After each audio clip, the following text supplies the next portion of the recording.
Nandray anjara tamin'ny fankalazana ny andron'ny valomarsa ny AMADIA teto Fianarantsoa.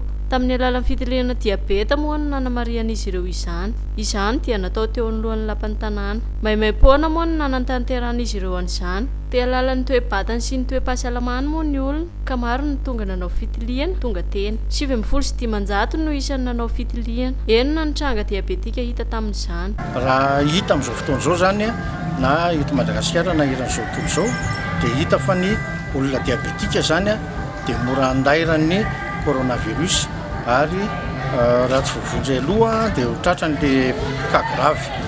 Izay zany no mahatonga ny ato amin'ny AMADIA manao an'ity fitiliana diabeta maimaimpoana ity mba ahafahan'ireo olona izay efa manana sorotsaretina na toe-batana diabetika mitandrina tsara mihitsy satria dia marefo zany ny olona misy diabeta rehefa mihoatra ny fanena amin'ity valanaretina coronavirus ity.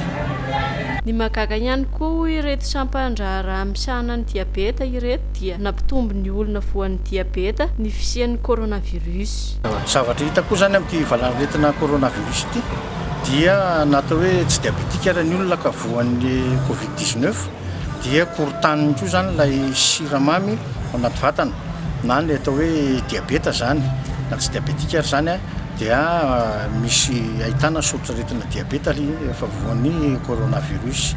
Izay zany no ilaina tena ilaina fitandremana indrindra mihitsy. Tamin'ny 20 febroary lasa teo dia efa nisy ny hetsika fitiliana diabeta maimaimpoana miarahana tamin'ny AMADIA sy ny CRCO teo anoloan'ny FCE. Manentana ny rehetra moa ireto AMADIA ireto hanao ny fampiasam-batana 30 minitra isan'andro sy ny fihinanana sakafo ara-pahasalamana ary raha misy tranga toy ny fiakaran'ny tosidra sy ny fitombon'ny vatana dia tsara raha manantona ny tombo-pahasalamana.